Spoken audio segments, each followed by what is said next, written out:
Assalamualaikum warahmatullahi wabarakatuh. Yang saya hormati Bapak Ketua Pengadilan Agama Pangkalan Kerinci, Bapak Panitra, Ibu Sekretaris, dan seluruh karyawan-karyawati Pengadilan Agama Pangkalan Kerinci. Alhamdulillahirabbil alamin, wassalatu wassalamu ala asrofil anbiya wal mursalin wa ala alihi wa ashabihi Rasulullah ajmain. Alhamdulillahirabbil alamin. Pada hari ini, pada siang ini, seperti biasa di bulan Ramadan ini, kita melaksanakan kegiatan santapan rohani yang kali ini akan disampaikan oleh Mama Oksan. Untuk tidak memperpanjang mukadimah dan sudah mungkin bapak-bapak dan ibu-ibu pasti sudah tidak sabar mendengarkan ceramah dari Mama Oksa. Kita persilakan kepada Mama Oksa. Terima kasih Mama Ria Dedeh. Assalamualaikum warahmatullahi wabarakatuh.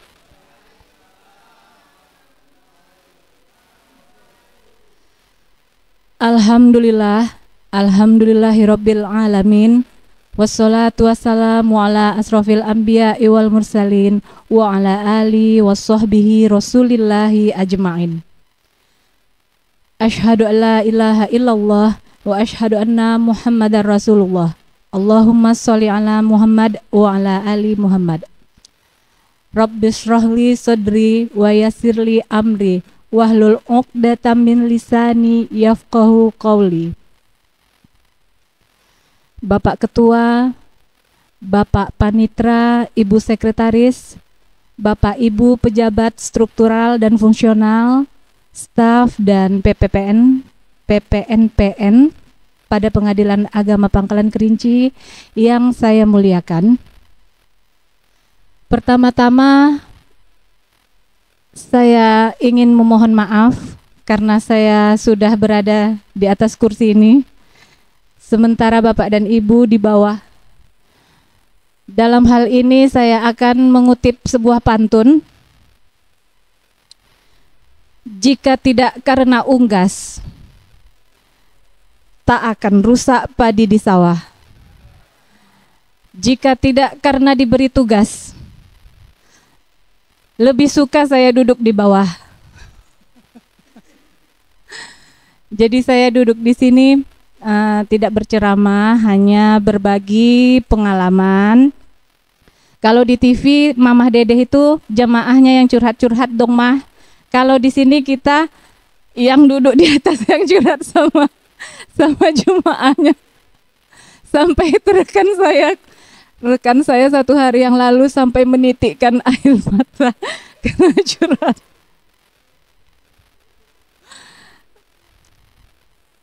Baiklah, Bapak dua dan Ibu dua, Bapak-bapak dan Ibu-ibu, saya ini ingin berbagi cerita tentang pengalaman pribadi saya yang berulang-ulang setiap hari. Mengapa ya sholat saya ini kadang-kadang tidak khusyuk, bahkan sering tidak khusyuknya. Lalu saya menonton dan mendengarkan ceramah di YouTube maupun tanya jawab jemaah kepada Ustadz. Nah, di antara yang saya dengarkan itu adalah Ustadz Hanan Ataki, Ustadz Syafiq Riza Basalamah, dan Buya Yahya. Ustadz mengatakan, selalu tanyakan pada diri kita sendiri, apa tujuan sholat kita? Apakah ingin sholat menjadi rehat bagi jiwa? Apakah ingin sholat menjadi kunci datangnya pertolongan Allah Subhanahu wa Ta'ala? Apakah ingin sholat sebagai jalan agar Allah Subhanahu wa Ta'ala turunkan rahmat kepada kita? Apakah ingin di dalam sholat kita didoakan oleh malaikat? Apakah ingin sholat mencegah kita dari perbuatan keji dan mungkar? Bila kita inginkan hal demikian, maka syaratnya adalah khusyuk. Apa itu khusyuk? Khusyuk menurut para ulama adalah menghadirkan hati, jiwa dan pikiran untuk mengingat Allah Subhanahu wa taala di dalam sholat. Tidak hanya fisik saja yang hadir.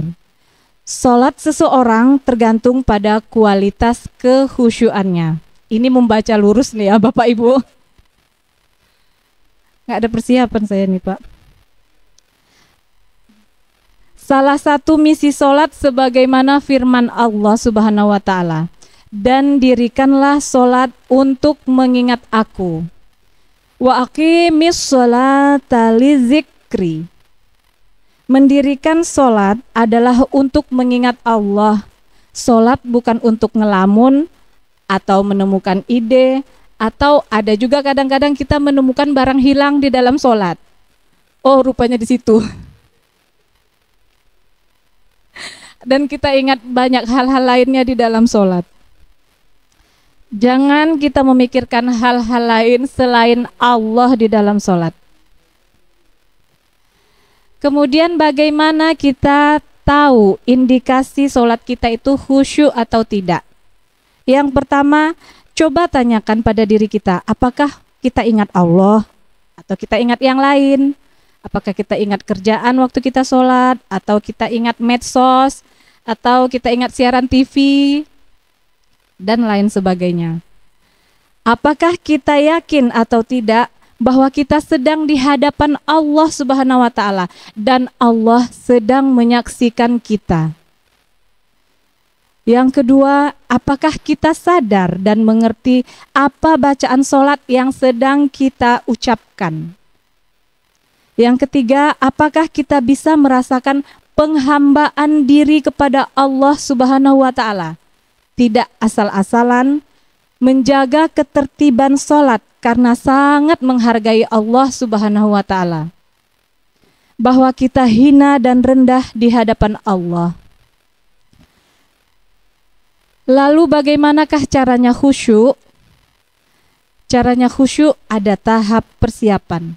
Yang pertama, kita membersihkan diri, selesaikanlah dulu hadas kecil dan hadas besar, memakai pakaian yang bersih dan rapi, serta menciptakan suasana tenang dan nyaman atau mencari tempat yang tenang dan nyaman.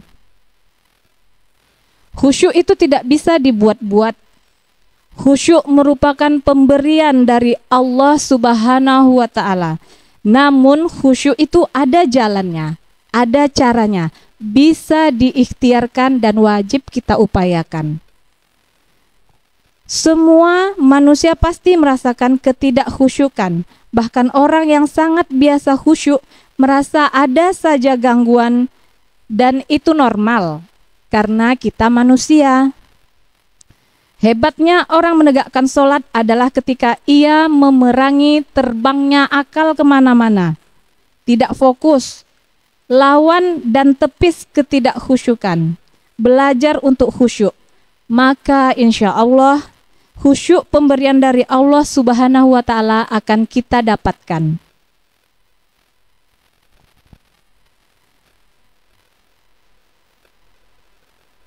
Cara khusyuk selanjutnya, minta kepada Allah Subhanahu wa taala dianugerahi kekhusyuan, salat pada awal waktu, belajar merasa butuh kepada Allah.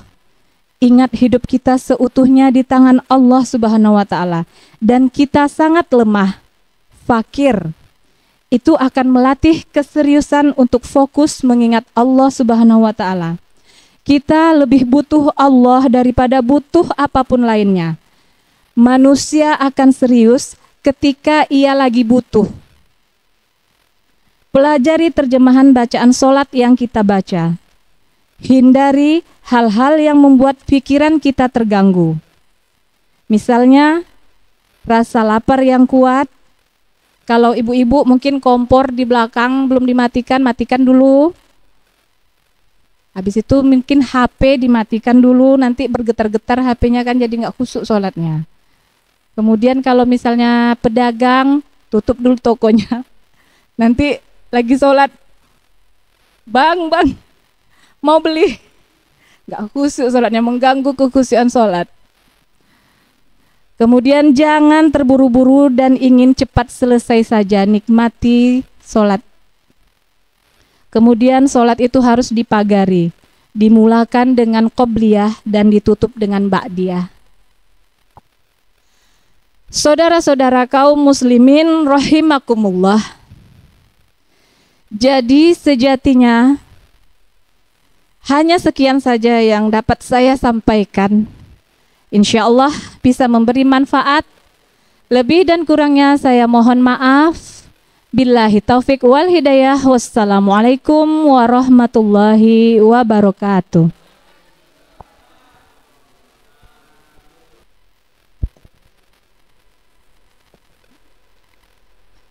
Alhamdulillah, barusan kita mendengarkan ceramah dari Mamah Oksa, yaitu tentang tips-tips bagaimana agar kita khusyuk dalam sholat, tidak memikirkan hal-hal yang lainnya.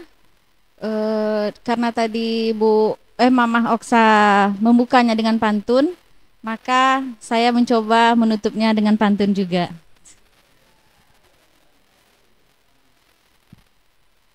Jalan-jalan ke pasar malam, jangan lupa beli duku. Mari kita sholat 5 waktu, agar hidup penuh berkah dan mutu. Satu lagi ya Pak, nambah. Buah rambutan di atas peti, dipetik di pagi hari. Menjaga sholat adalah kunci, membuka pintu surga yang abadi. Lebih dan kurang kami mohon maaf. Sekian, assalamualaikum warahmatullahi wabarakatuh.